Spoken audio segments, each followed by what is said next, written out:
Дигиталдын окурмандары, көрөрмандары. Сиздер менен кайрадан Назгул Окуу Дигитал. Бүгүн тез окуу рубрикабыздын сабактарын улантабыз. Бүгүн 9-чу сабак.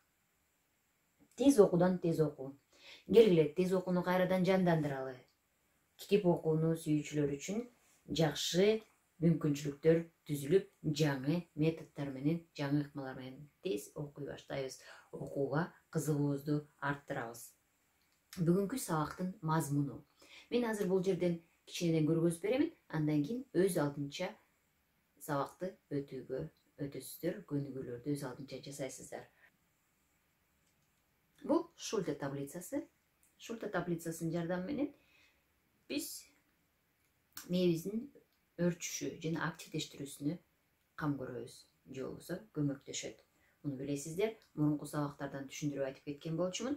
Ортодогу 0 чекитин карайсыздар.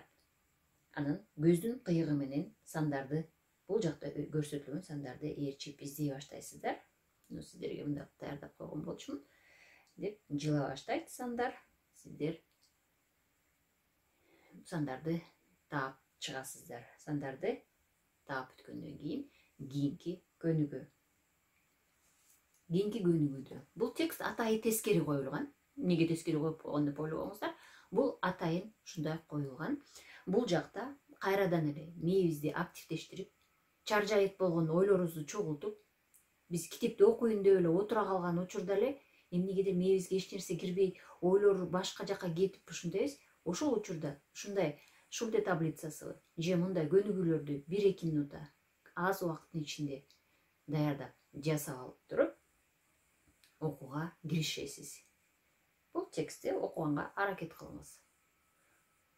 Андан кийин чыныгы текстке өтөбүз. Текст бүгүн кыргыз тили жөнүндө сөз кылмакчыбыз. Кыргыз тили бул тексттерди мен Википедиядан алып көргөзүп жатамын. Мурдадан бери айтып эле келе жатам. Андан кийин бул жерде эмне өзгөчөлүгү бар? Ар бир баракчанын алдында саны жазылуу. Бул баракчада канча сөз бар? 71 сөз. Бул жакта мынакей сары менен белгиленген. Андан кийин барактап жаткандан кийин канча сөз окудуңуз акырында эсепке чыгарасыз. Таймарды коесуз кадимкидей 1 минутага, 1 минуттун ичинде канча сөз жетишип окуй алдыңыз. Андан кийин муну дагы тездетиштин дагы бир ыкмасы, бул жерде окуп жатканда бул саптардын алды бат-баттан жылып, сызылып кете берет. Ошол сызыктардын аркасынан ээрчип окуганга аракет кыласыз. Тездейсиз. Мынакей мындай кылып кете баштайт дагы. Алды сызылып жатат. Мынакей, ушуну жетишип окуп калганга аракет кыласыз. Кийинки бет ошентип эле уламдан улам алмашып кете берет. Эми көнүгүүнү өз алдынча жасаңыз, сизге мүмкүнчүлүк. Көңүлүңүздү жайгарып, оюңузду топтоп окуганга даярданыңыз. Шульте таблицасын мен түшүндүргөндөй аткарыңыз.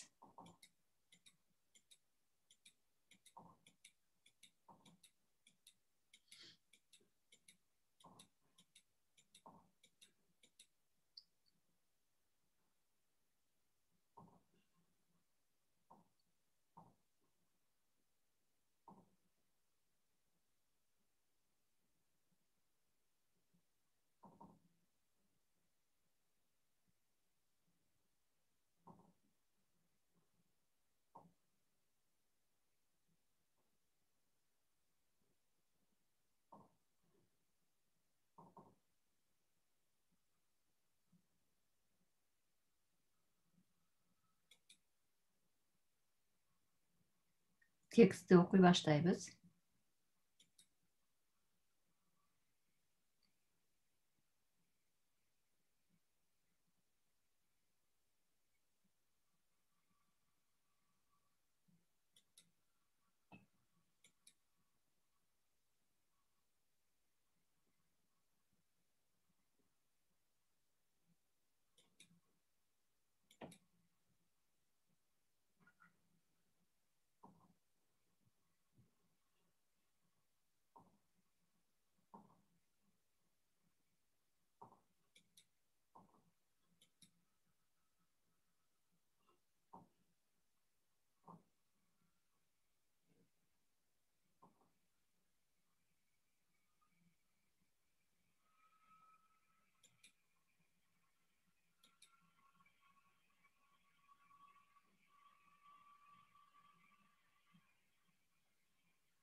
Тапшырамаларды аткара алдыңызбы? Сабак жактыбы? Бүгүн сиздерге жардам бере алдым деп ойлоймун.